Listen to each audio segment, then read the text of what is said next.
maka naik grade-nya ke atas, yaitu politik.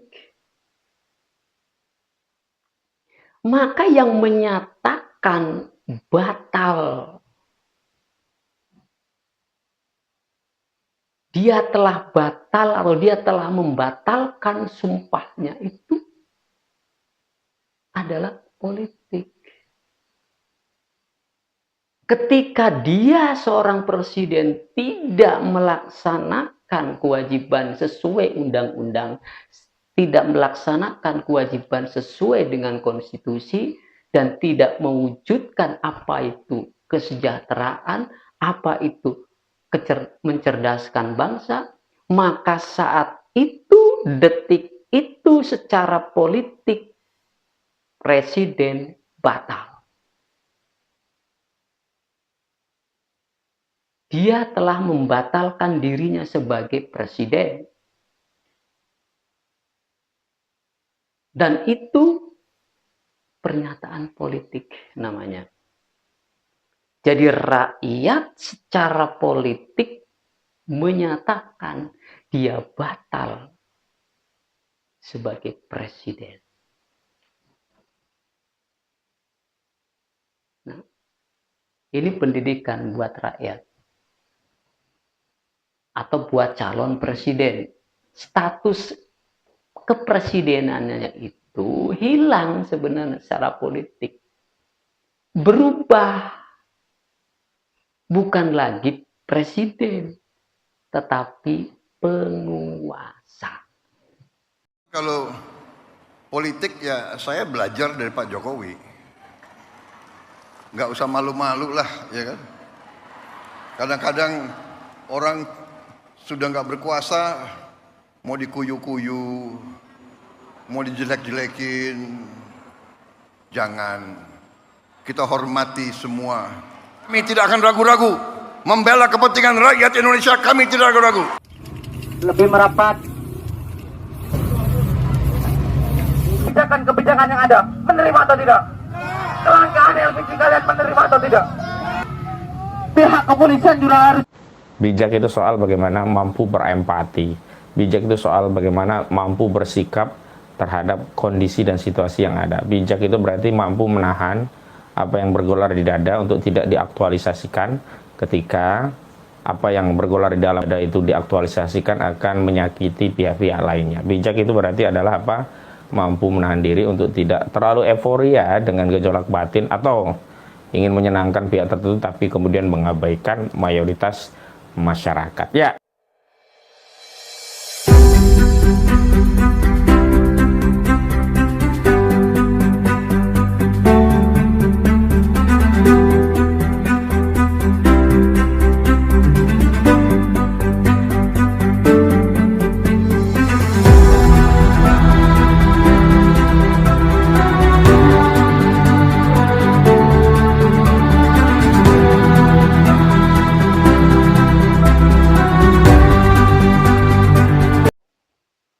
A'udzubillahi minasyaitonirrajim. Bismillahirrahmanirrahim.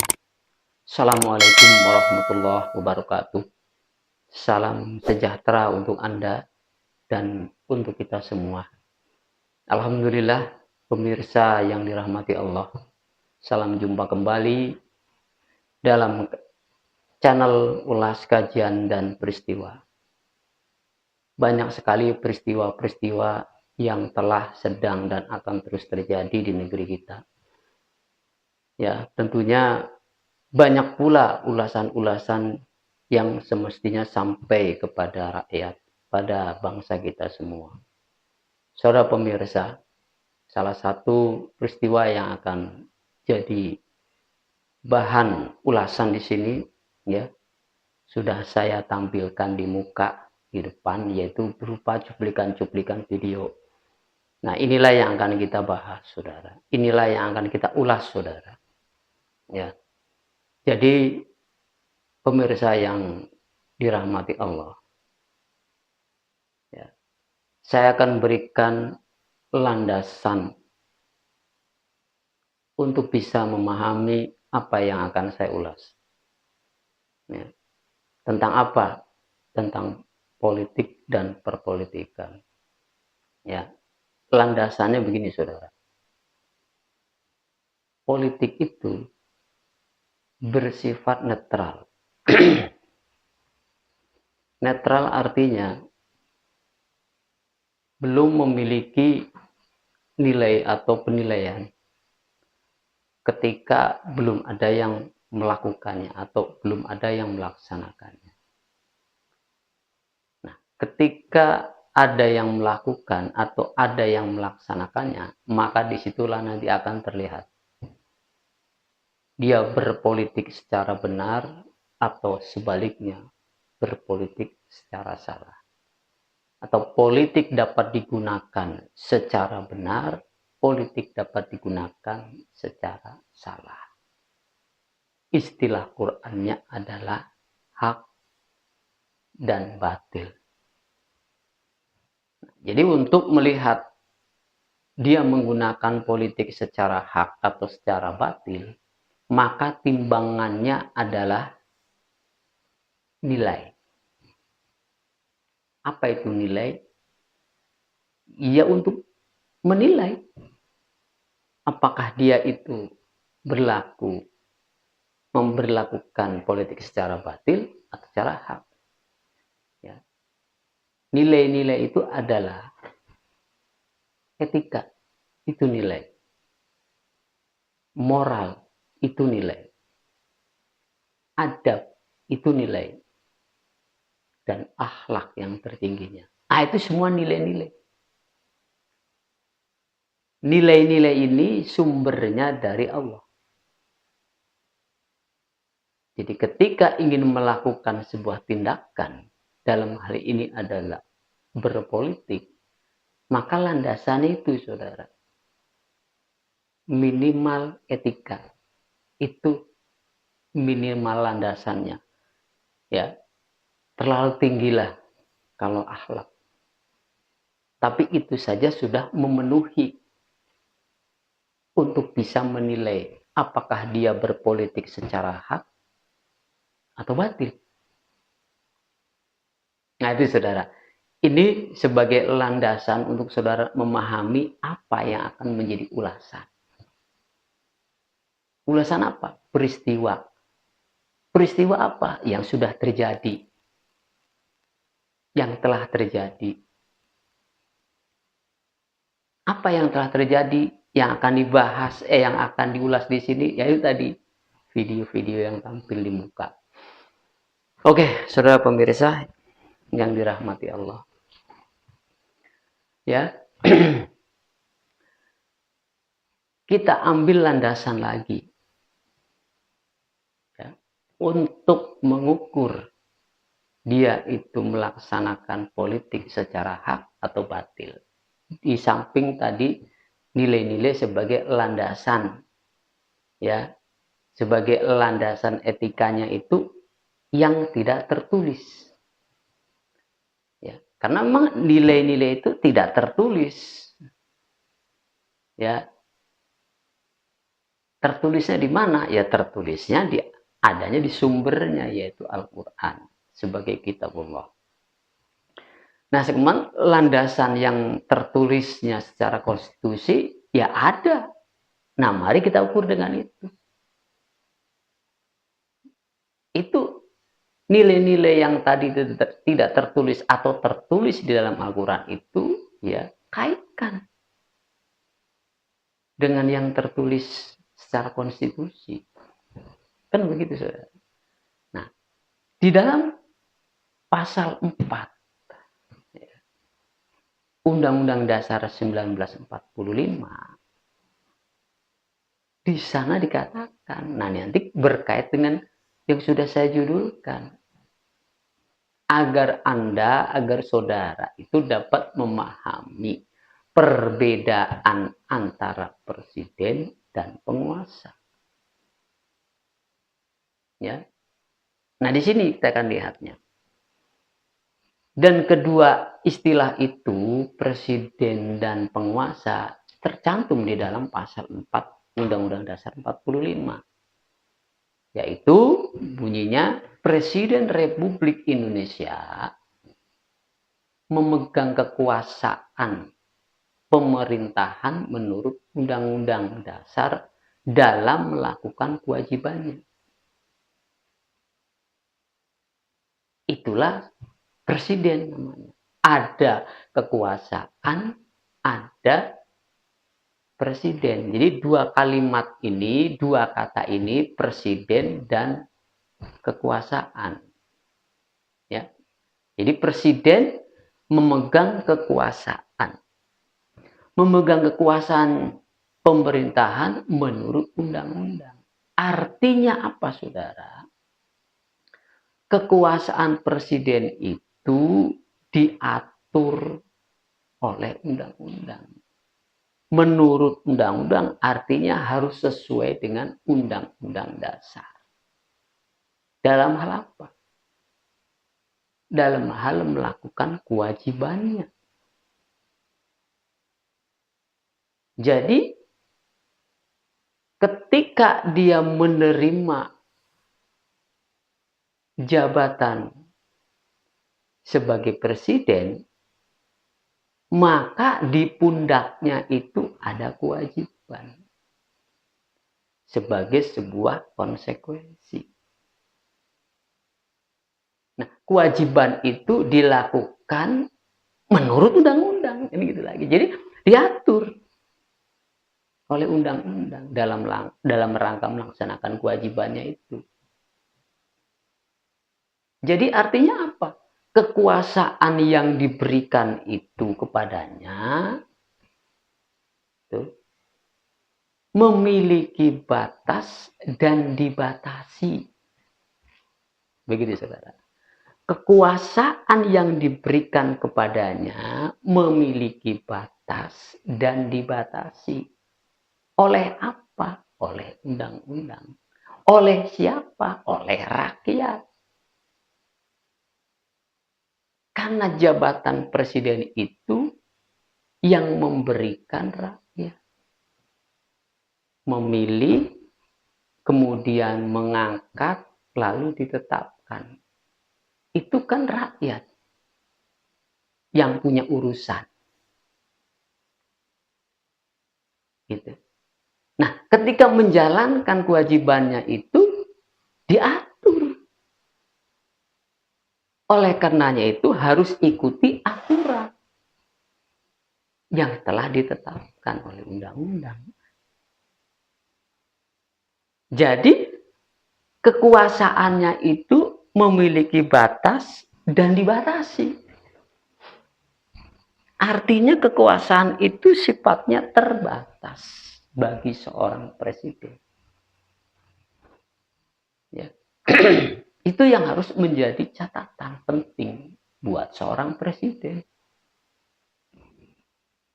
Nah, lalu ada pada dirinya kewajiban. Ya. Mengapa diwajibkan? Ya. Mengapa diwajibkan? Karena ada amanat yang harus dipenuhi, yang harus dilaksanakan amanah itu. Nah, amanah itu ditulis. Ya, ditulis. Disepakati. Itulah yang disebut dengan konstitusi. Jadi kesepakatan itu tercantum di dalam sebuah dokumen. Dan dokumen itu yang kita sebut dengan konstitusi. Konstitusi itu artinya kesepakatan. Kesepakatan kedua belah pihak tentunya. Antara siapa dengan siapa? Tentu antara rakyat dan pemerintah. Di satu pihak pemerintah, di pihak lain adalah rakyat. Yang telah diberikan kekuasaan tadi. Jadi pemerintah dan rakyat itu bersepakat. Jadi konstitusi itu artinya atau maknanya adalah sebuah kontrak kesepakatan, kontrak sosial. antara rakyat dengan pemerintah. Sepakat? Yes, sepakat. Maka diikrarkan kesepakatan itu. Namanya ijab kabul. Ketika seorang presiden dilantik, maka itulah yang disebut dengan ijab kabul. Ya. Sepakat menerima. Ya. Apa yang telah disepakati itu namanya kontrak sosial. Nah, dalam ijab kabul itu diikrarkan oleh seorang atau sang presiden mengatasnamakan Allah. Nah, berarti jika mengatasnamakan Allah, dia mesti menjunjung tinggi nilai-nilai yang tadi saya sebutkan. Yang minimalnya adalah etika. Apalagi sampai tingkat tertingginya akhlak. Wah, itulah Rasulullah. Akhlakul karimah. Masya Allah. Jadi nggak main-main, saudara. Ketika menjawab dalam sumpah itu, wallahi, kan gitu kan, demi Allah atau demi Tuhan. Ketika saudara mengucapkan kalimat itu, berarti saudara bersumpah atas nama Allah. Nah, cuma kalimatnya, saudara, tidak disempurnakan. Ada celah dalam sumpah itu untuk diingkari. Mengapa sumpah itu tidak dituntaskan dengan sebuah konsekuensi? Saya akan melaksanakan apa yang diamanatkan. Nah, dia bersumpah untuk melaksanakannya dengan kalimat-kalimat sumpahnya itu, tapi tidak dicantumkan kelanjutannya sebuah konsekuensi. Jika saya berkhianat, jika saya tidak memenuhi, jika saya melanggar dan seterusnya, maka saya siap dan bersedia menerima hukuman. Itu konsekuensinya. Nah, jadi dalam bersumpah itu tuh mesti ada konsekuensi. Mesti ada pertanggungan jawab. Bila dia tidak melaksanakan kewajibannya. Atau bila dia menyimpang dalam melaksanakan kewajibannya. Karena itu nggak ada dalam teks yang dibaca ketika dia dilantik. Maka itulah celah. Insyaallah. Itulah celah, saudara. Dan terbukti celah itu ya, dilanggar. Baik. Dari situ Anda sudah mulai tergambarkan, mulai paham kan? Mengapa politik itu saya katakan netral, tapi akan terbukti dia itu condong ke kiri atau condong ke kanan. Condong kepada yang hak, apa condong kepada yang batil.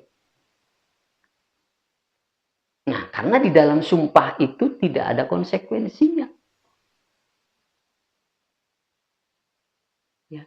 Hanya bersedia untuk melaksanakan kewajiban. Tetapi tidak ada konsekuensi ketika dia melanggar, ketika dia tidak melaksanakan kewajiban. Mestinya sumpahnya itu disempurnakan.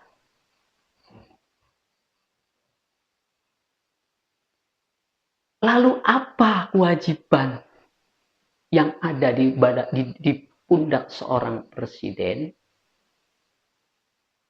Melaksanakan amanah. Amanahnya nggak banyak. Amanahnya sudah tertulis di dalam konstitusi. Cuma 2, nggak banyak. Yang pertama, mensejahterakan.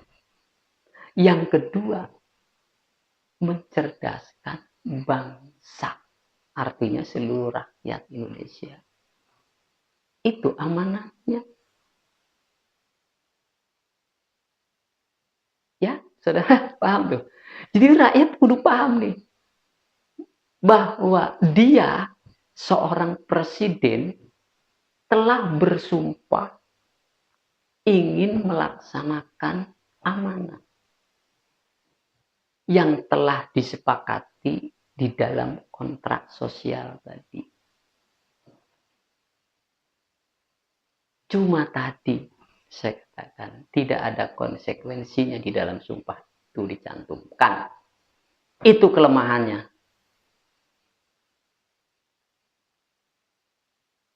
Akibatnya apa, saudara? Ya, nggak bisa dituntut. Seseorang yang telah bersumpah tidak dibarengi dengan sebuah konsekuensi, tidak bisa dituntut. Karena tidak ada di dalam dirinya niat untuk melaksanakan amanat dengan sebaik-baiknya. Itu, saudara. Nah, kalau dibilang siapa yang salah, ya rakyat bisa jadi ya salah juga kan. Ya, namun tidak sepenuhnya. Namun yang paling urgent sekali di sini adalah mesti diperbaiki kalimat sumpahnya. Persoalannya berani enggak merubah teks di dalam sumpah itu, masukkan ke dalam undang-undang. Ayo, tantangannya begitu dari rakyat. Sanggup dan siap enggak tuh? Sumpah itu masukkan ke dalam, kalau perlu masukkan ke dalam TAP MPR. Sebagai sumpah jabatan, adanya tambahan kalimat sebuah konsekuensi. Kalau tidak berani, ya sudah, memang niatnya ingin berbuat kebatilan, itu aja. Gampang menilainya, sangat gampang, sangat mudah menilainya. Bahwa dia menghendaki kebatilan. Udah, selesai kan? Lanjut, saudara. Lantas bagaimana ketika tidak sesuai dalam menjalankan kewajibannya dengan undang-undang dasarnya, tidak selaras dengan konstitusinya, tidak sejalan dengan kesepakatannya, maka bukan hukum lagi yang bisa menjustisnya. Karena nggak ada di dalam ijab kabulnya tadi, tidak ada konsekuensinya dan tidak tercantum pula dalam undang-undang. Maka konsekuensinya kembali ke atas, yaitu politik. Ya, karena politik itu yang memproduk hukum. Politik itu yang memproduk konstitusi. Maka ketika seorang presiden melanggar undang-undang, melanggar konstitusi, tidak memenuhi kewajibannya sebagai presiden, itu nggak ada sarana hukumnya.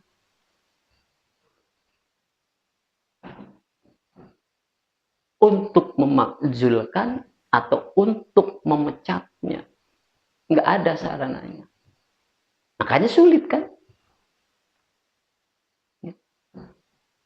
Kalaupun ada disaranai tentang impeachment, kan nggak bisa tuh. Sampai sekarang kan juga nggak bisa di-impeach. Karena memang nggak ada sarananya. Ya. Tidak ada sarananya, tidak ada rinciannya, tidak ada hukumnya, tidak ada undang-undangnya. Maka naik grade-nya ke atas. Yaitu politik. Maka yang menyatakan batal, dia telah batal atau dia telah membatalkan sumpahnya itu adalah politik. Ketika dia seorang presiden tidak melaksanakan kewajiban sesuai undang-undang, tidak melaksanakan kewajiban sesuai dengan konstitusi, dan tidak mewujudkan apa itu kesejahteraan, apa itu mencerdaskan bangsa, maka saat itu, detik itu secara politik, presiden batal. Dia telah membatalkan dirinya sebagai presiden. Dan itu pernyataan politik namanya. Jadi rakyat secara politik menyatakan dia batal sebagai presiden. Nah, ini pendidikan buat rakyat. Atau buat calon presiden. Kalau yang sudah menjadi presiden, ya mau diapain lagi? Ya, karena saudara ngotot kayak apapun, adili, makzulkan, itu sampai sekarang kan nggak bisa. Ya, mau di demo kayak apapun, ya, mau dibully, mau dicaci, mau dimaki, mau diapain saja, ya tetap aja begitu, nggak ada perubahan. Ya, alasannya enak gampang, ya itu kan hak mereka. Ini kan negara demokrasi, hak mereka untuk mengungkapkan pendapatnya, untuk mengungkapkan pikirannya, untuk mengungkapkan keinginannya. Wajar, ini negara demokrasi. Paling begitu, saudara. Tapi kan rakyat capek, istilahnya kan. Mengkritik terus, berdemo terus. Nah, tetapi tidak mengubah keadaan. Dia tetap berjalan sesuai dengan kehendaknya. Makanya status kepresidenannya itu hilang sebenarnya secara politik. Berubah. Bukan lagi presiden, tetapi penguasa. Disitulah bedanya. Makanya saudara, saya berikan judulnya adalah untuk memahami perbedaan antara presiden dan penguasa. Kalau presiden memiliki kuasa atau memiliki kekuasaan, itu terbatas dan dibatasi. Sudah terbatas, lalu dibatasi. Oleh apa? Oleh undang-undang. Siapa yang membatasi? Rakyat. Itu namanya presiden. Tapi kalau sudah melanggar undang-undang, melanggar konstitusi, dan dia jalan terus, itu namanya bukan presiden lagi, tapi penguasa.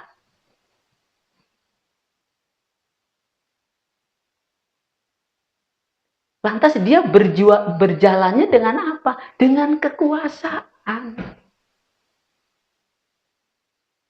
Yang ia di atas undang-undang, di atas konstitusi.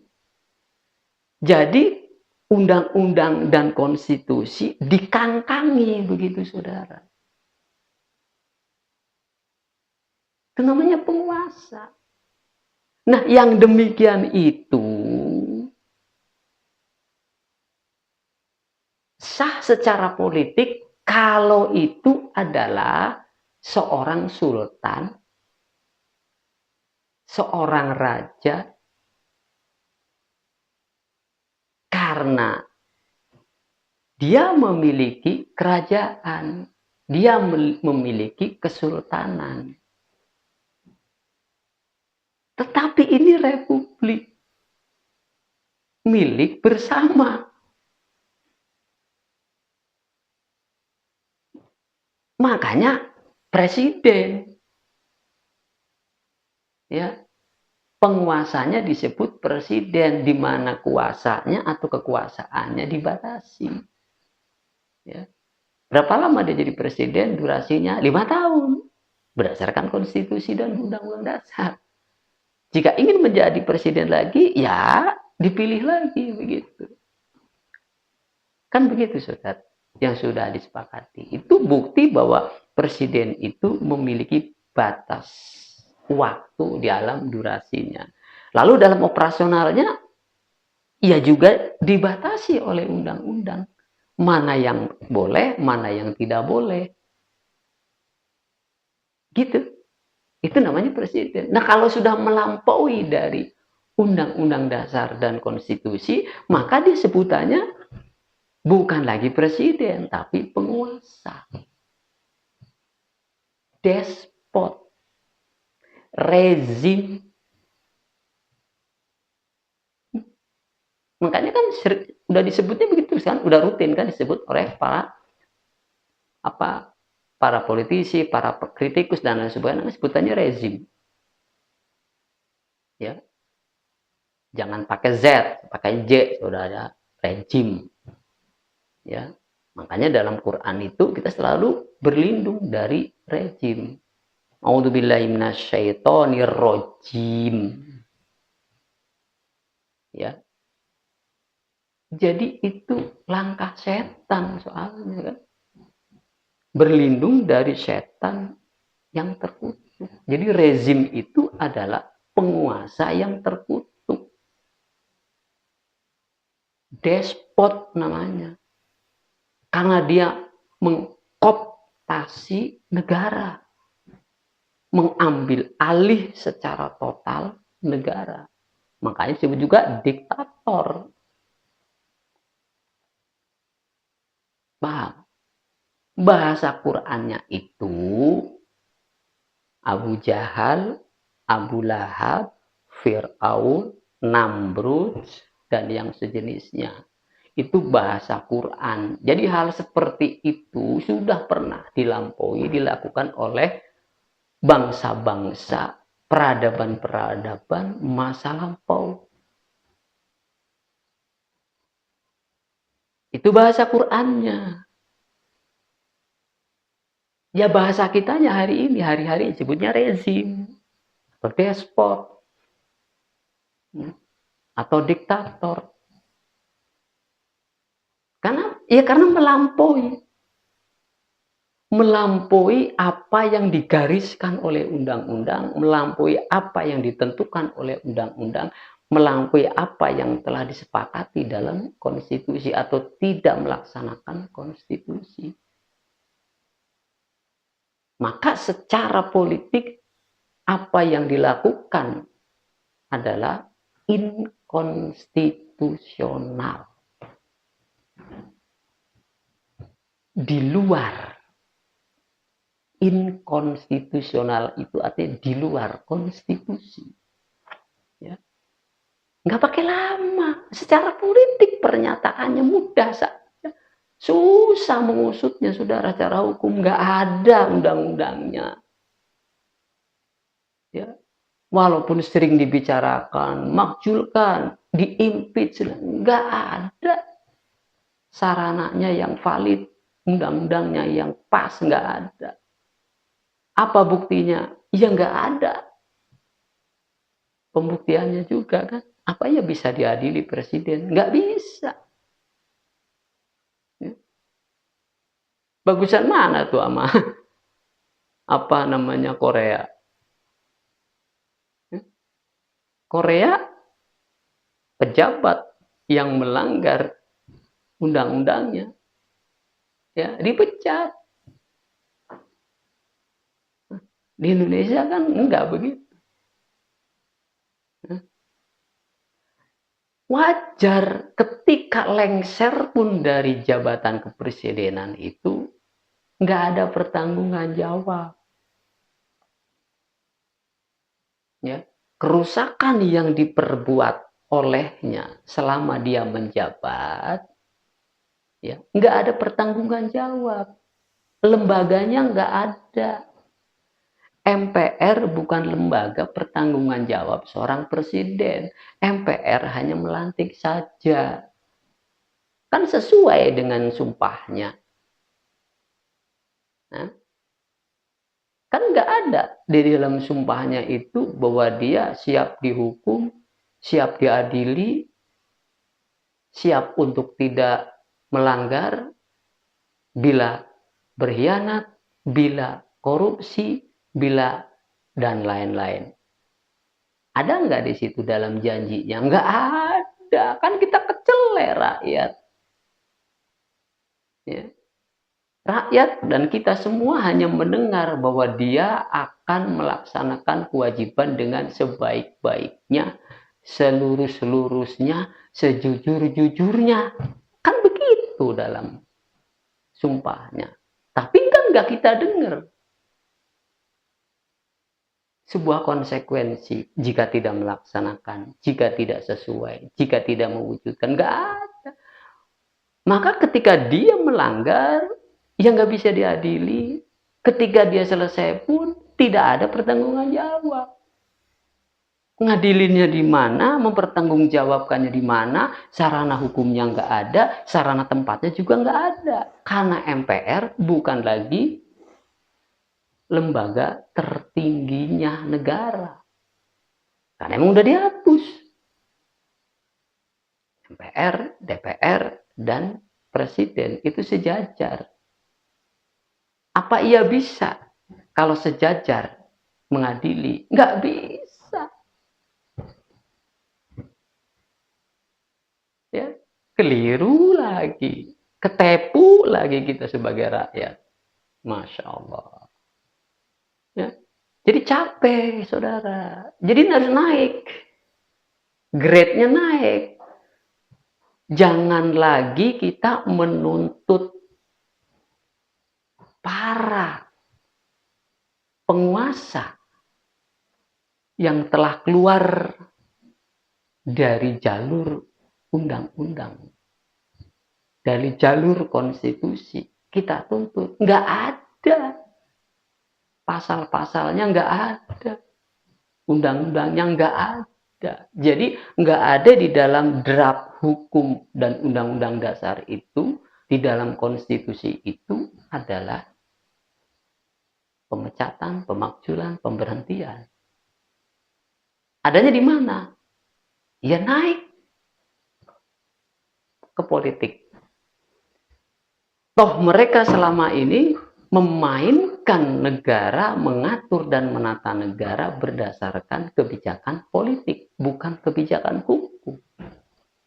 Jadi rakyat harus menggunakan perlawanannya secara politik. Gugatnya secara politik. Kasihan tuh Hojinuddin, capek Pak Hojinuddin. Atau para sivitas, para politikus para aktivis,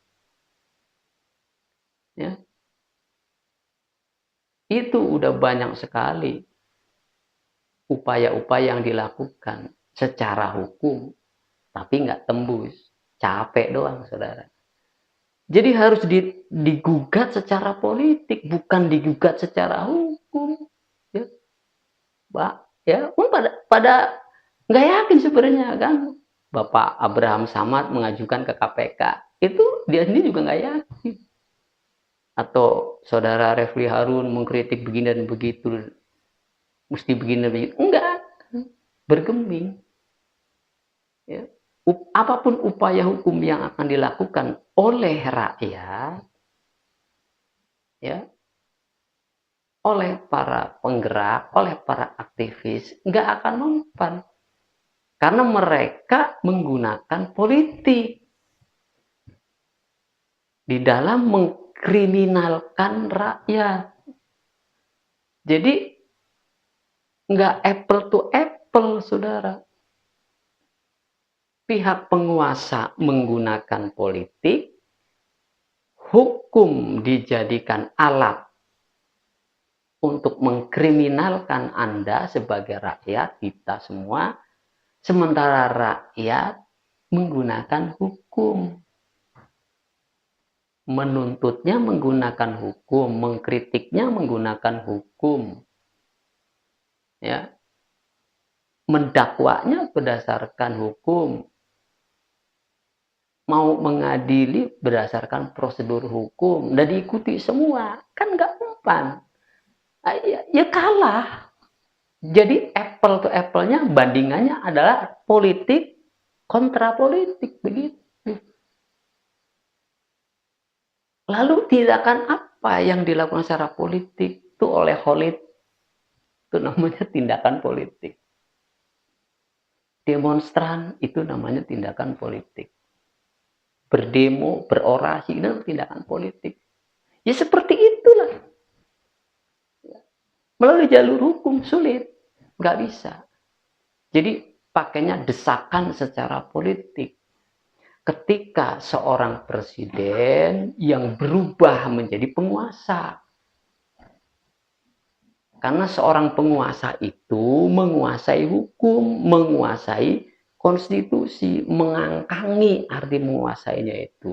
Berdiri di atas hukum, berdiri di atas konstitusi itu maknanya ngangkangin.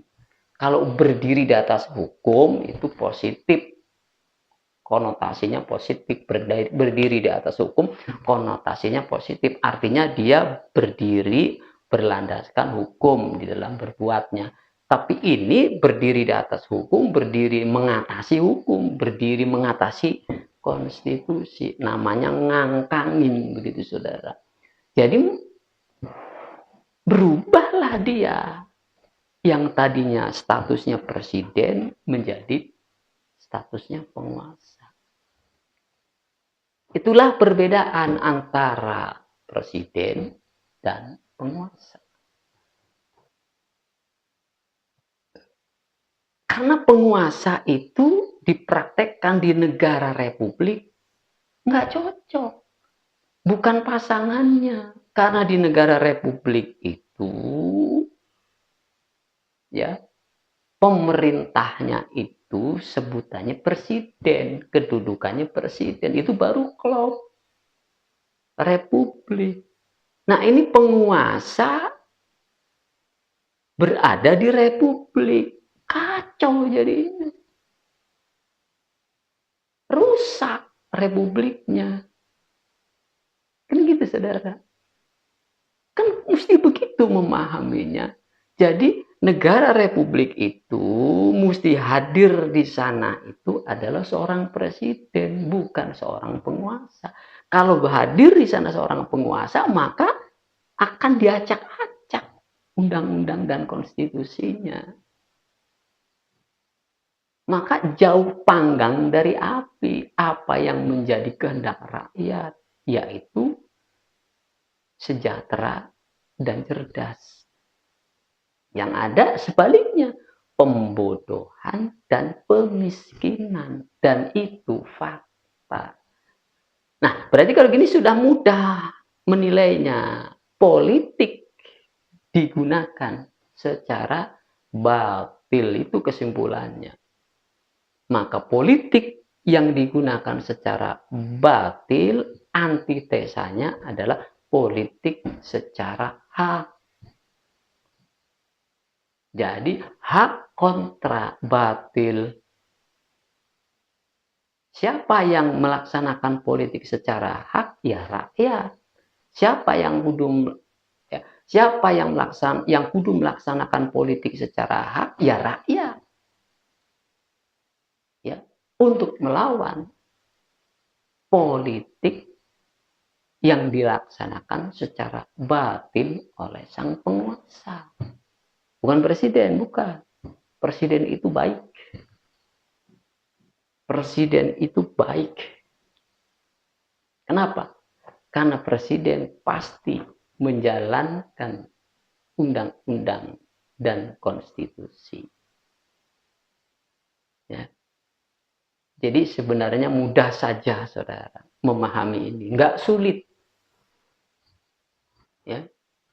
Jadi kalau sudah ini paham, ya, sia-sialah rakyat jika menuntut penguasa secara hukum.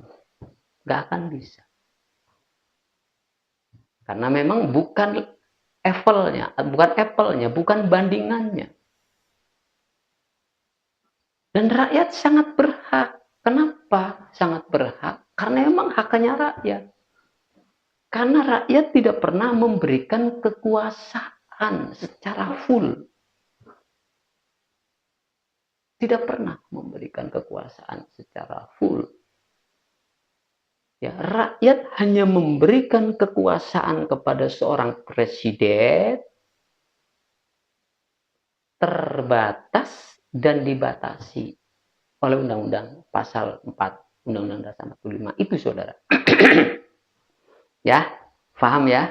Kalau sudah paham, ya sudah, silahkan tinggal diamalkan. Oleh siapa? Oleh rakyat. Ya, dengan cara apa? Dengan cara politik. Ya.